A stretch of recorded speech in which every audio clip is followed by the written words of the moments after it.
Hi, my name is Miss Chi, and I am going to be your teacher for lab. Usually, this is the way that we log in to the system. No one is here yet. Let me go ahead and share my screen. All right, so this is, once again, this is Miss Chi. I am your teacher for the English lab.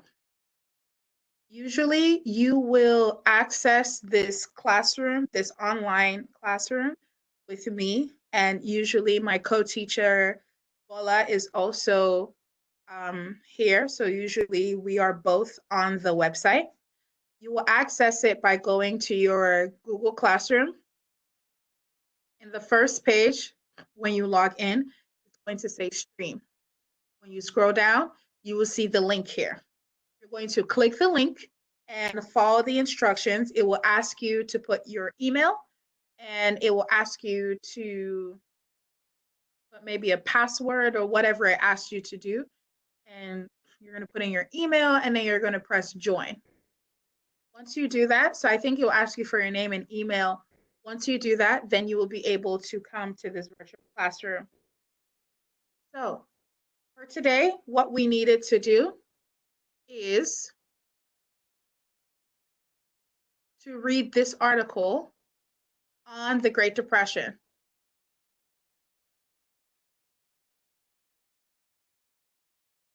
So we're going to be reading a book called Bud Not Buddy. And this book happens during a time in America called the Great Depression. Now, the Great Depression was a very, very tough time. As you can see from the name, it was very depressing. And it was very depressing because people were really, really sad about all the things that was going on. And like I said, it wasn't a good time. A lot of bad things started happening in the United States. And there was a lot of chaos. There was a lot of problems, just like what you're seeing today with what is going on with us. So I am going to read the article to you, and you are going to answer the questions on the activities. Once you are done reading the article, you will press the activities button here, and it will show you the quiz and the writing. You are going to do that on your own after you read the article. But I will read the article for you. So the title is The Human Toll of the Great Depression. After more than half a century, images of the Great Depression remain clear in the minds of Americans. The Depression calls up images of breadlines, soup kitchens, and people living in whole towns made of shacks known as Hoovervilles. If you look at this picture right here, you can see so many people in lines, people waiting for food, people trying to get things to survive. It brings to mind penniless men and women selling apples on street corners. It calls up large groups of farmers leaving states such as Arkansas and Oklahoma, packed into Model A Ford vehicles heading to California. The Depression affected millions of people.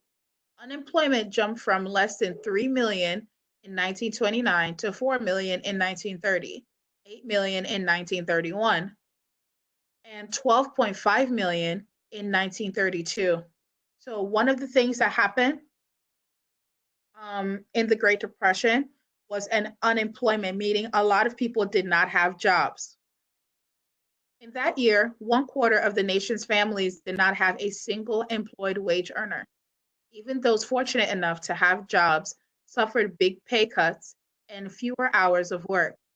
Only one company in 10 failed to cut pay. In 1932, 3/4 of all workers were on part-time schedules, averaging just 60% of the normal work week. The economic failure was terrifying. Living conditions changed dramatically. By 1933, average Family income had fallen 40% from 2,300 in 1929 to just 1,500 4 years later. In the Pennsylvania coal fields, three or four families crowded together in one room shacks and lived on wild weeds. In Arkansas, families were found living in caves. In Oakland, California, whole families lived in sewer pipes.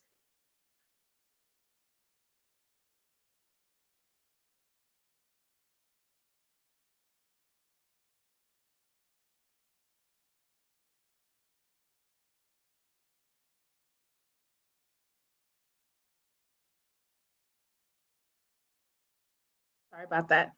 So basically, in the Great Depression, just a lot of bad things were happening.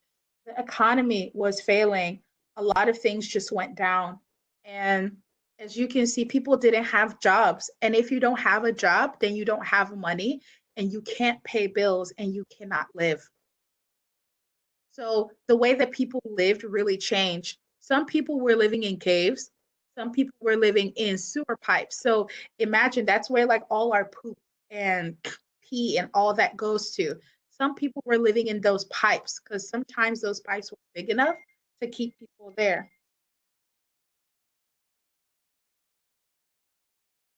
And it says many people became homeless. Lots of families were kicked out of their homes because they could not pay their rent. The Southern Pacific Railroad boasted that it threw 683,000 homeless people off its trains in 1931. Free flop houses and missions in Los Angeles provided beds for 200,000 of the uprooted. So a lot of people were homeless. People are living all over the place. Why? Because they cannot pay their rent. Why? Because when the Great Depression happened, people lost their jobs. And if you don't have a job, you don't have money to get a house or to take care of yourself. So a lot of people became homeless. To save to save money, families did not get the medical and dental care they needed. Many families tried to save money by planting gardens, canning food, and buying old bread. They used cardboard and cotton for shoe soles. Food prices dropped, but many families still could not pay for milk or meat. In New York City, milk sales declined by 1 million gallons a day. President Herbert Hoover declared, "Nobody is actually starving." He said that the homeless were better fed than they had ever been before. However, in New York City in 1931, there were 20 known cases of people starving to death. In 1934, there were 110 deaths caused by hunger. There were so many accounts of people starving in New York that the West African nation of Cameroon sent $3.77 in relief. So the president denied at first that, like, people are not suffering. They're fine. They're okay. But the truth was, people were actually suffering. And so many people were so hungry that they ended up dying. It was so bad that even a country in West Africa sent $3. So $3.77, which basically is like $4. So they sent this money to them to help them. So you can imagine how bad things were in Africa, right, in America, to the point that people in Africa were sending America money. Men lost jobs, women gained jobs. The Depression had a powerful effect on families. It forced couples to delay marriage. It drove down the birth rate. The divorce rate fell for the simple reason that many couples did not have enough money to maintain separate households or pay legal fees. Instead, rates of spouses abandoning their families soared. By 1940, 1.5 million married women were living apart from their husbands. More than 200,000 homeless children wandered the country as a result of the breakup of their families. So, a lot of things were happening to families too, as well, right? People didn't get married, people didn't really have a lot of kids, people weren't getting divorced, they just basically left. So you had mothers leaving children, fathers leaving their kids, and you had kids just having no one. And they were roaming the streets and walking the streets with nobody to help them. The depression left a heavy psychological toll on jobless men. So it really affected the brains. And and the way that people were feeling. Many men felt their jobs made them the center of their family. With no jobs, some men lost power as the primary decision makers. Large numbers of men lost self respect and stopped looking for work. Others turned to alcohol or became self destructive or abusive to their families. So, a lot of people started feeling bad, especially men. They turned to alcohol, they did all sorts of bad things because they were just sad. A lot of things were going wrong in America. In contrast to men, many women saw their place in society rise during the Depression. To make sure the family had enough money, married women entered the workforce in large numbers. Most women worked jobs that did not earn them much respect. Still, the fact that they were employed and bringing home paychecks elevated their position within the family. It gave them a say in family decisions. Hi, hello. Hello?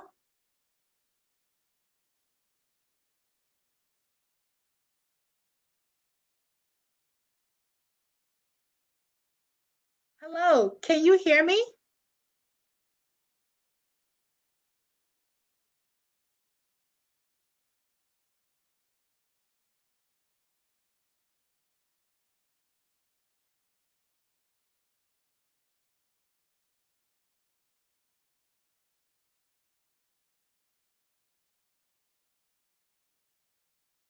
Hello?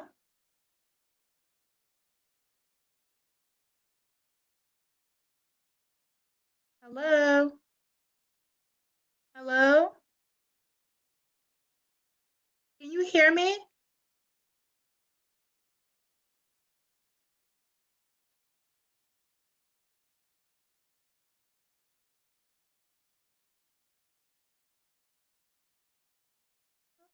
Having problems here.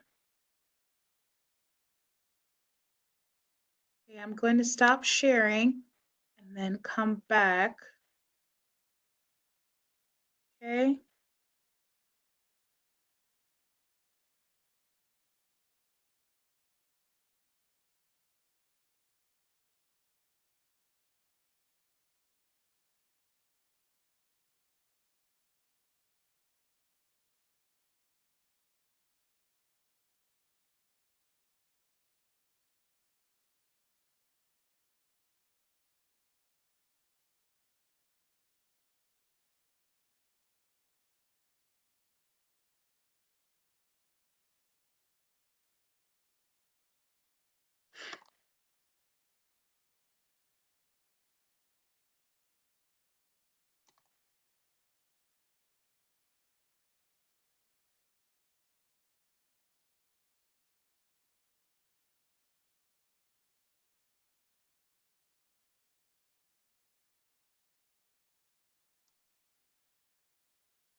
Can you hear me?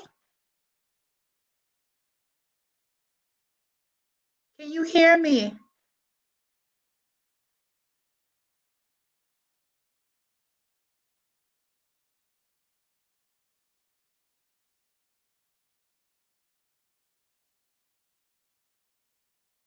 All right, Richard, I see you online here, but I can't hear you, and I don't know if you can hear me. But you could just keep on trying to log on while I continue reading for the lesson. So we've been talking about the Great Depression and what happened to people during that time. Uh, this is something that we need to learn about because our book is going to be based off of this time. Like I was saying with the Great Depression, right? We talked about how men really just became sad.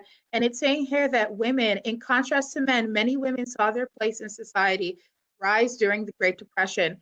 To make sure the family had enough money, married women entered the workforce in large numbers. Most women worked jobs that did not earn them much respect. Still, the fact that they were employed and bringing home paychecks elevated their position within the family. It gave them a say in family decisions. So you saw a lot of women working now because the people that stayed with their kids had to be able to take care of their kids. The Great Depression caused families depended on one another. The Great Depression caused many hardships. It also drew some families closer together. As one observer noted, many a family has lost its automobile and found its soul. Families had to come up with plans for getting through hard times because their survival depended on it. They pooled their incomes and moved in with relatives to cut expenses. Many families drew comfort from their religion, strengthened by the hope that things will turn out well in the end. Others placed their faith in themselves, in their own determination to survive, that so impressed observers, like the Depression era folk songwriter Woody Guthrie. However, many Americans no longer believe that problems could be solved by people acting alone, could be solved by people acting alone or uh, or through voluntary associations. Increasingly, they look to the federal government for help. Richard, I'm going to go ahead and pause your. Um, I can't pause your video. Pause your video. Okay. Two groups suffered considerably. Economic hardship and loss were seen in all corners of the country. One third of the Harvard class, I'm just going to go ahead and do that to respect your privacy. When you go on, please just let me know that you are there. One third of the Harvard class of 1911 confessed that they were broke, on relief, or relied on money from relatives. Doctors and lawyers saw their incomes fall 40%. However, no group suffered more from the Depression than African Americans and Mexican Americans. A year after the stock market crash, 70% of Charleston's Black population was unemployed. A lot of minorities felt this even more because also too they're struggling with getting rights and all those things, so they really suffered a lot. So was 75% of Memphis's Black population. Macon County, Alabama was the home of Booker T. Washington's famous Tuskegee Institute, a college for African Americans. Most Black families in Macon County lived in homes without wooden floors or windows or sewage disposal. Many people there lived on a diet of salt, pork, grits, cornbread, and molasses. Incomes averaged less than $1 a day. Conditions were also distressed in the North. In Chicago, 70% of all Black families earned less than $1,000 a year.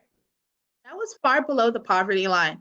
In Chicago and other large northern cities, most African Americans lived in kitchenettes, which is kind of like these were six-room apartments previously rented for $50 a month that were divided into six kitchenettes renting for $32 a month. That meant landlords would make an extra $142 a month. Buildings that previously held 60 families now held 300. Everybody's just trying to pack on to each other because there were no homes for people to live in. The Depression hit Mexican American families especially hard. Mexican Americans faced serious problems from organized labor. These workers did not want to compete for jobs against Mexican workers when jobs were hard to find. So remember, we talked about jobs being really hard to find. And you had people protesting, you had the white population protesting, um, when jobs were hard to find against other people getting these jobs. So definitely Mexican Americans and African Americans had a very hard time finding jobs that time. Giving in to union pressure, the government sent more than 400,000 people with American backgrounds to Mexico. So they sent a lot of people back to Mexico, if they even have Mexican backgrounds, regardless of how long they've been here. That way, they could not apply for relief. Many of these people were US citizens, meaning the deportations were illegal and did not respect the people's rights as Americans. A penny a person. The economic emergency of the 1930s was too much for private charities and local governments to handle. In South Texas, the Salvation Army provided a penny per person each day. In Philadelphia, private and public charities distributed 1 million a month in poor relief. This provided families with only $1.50 a week for groceries, which is not a lot. In 1932, total public and private relief amounts to $317 million. That is $26 for each of the nation's 12.5 million jobless. As you can see, even the government did not have a lot of money to really help people out. It was a really, really tough time. So after going through this yourself, I want you guys to go ahead and do the activities. So you just click on the section that says activities.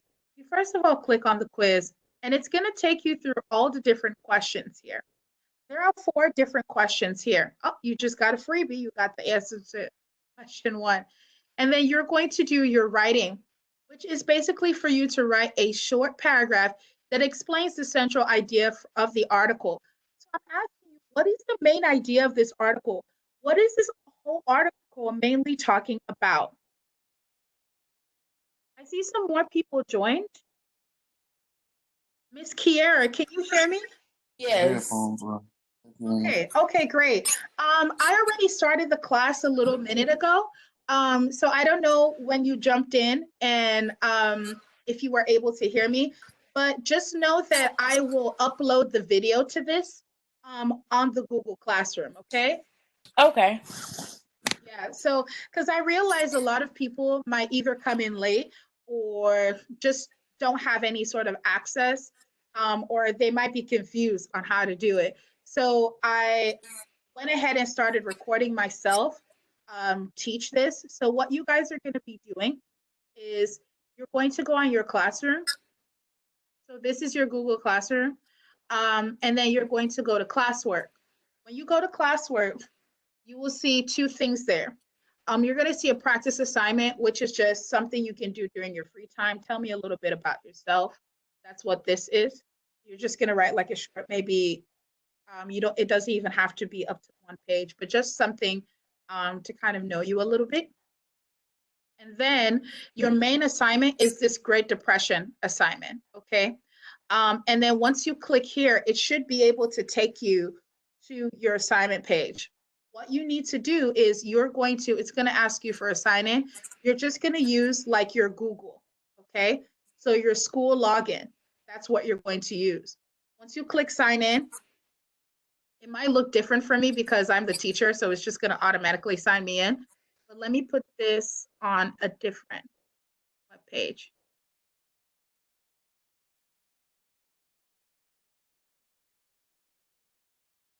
See if it works this way. We're trying to figure out the kinks of everything. So this is new for us. So thank you so much for your patience. But how are you doing though while I'm doing this? How are you doing? I'm doing great. Okay. I hope you're staying safe with all of this. Yes. Yes. Okay, I haven't good. been out the house actually. Okay, good. So basically it's going to tell you to sign in. You're going to sign in using, like your email from school and all of that. Okay. So once you do that, it should take you to the assignment. Once you click that, it's going to ask you to log in. You're going to click where it says Google, and it will just log you in using Google. Okay.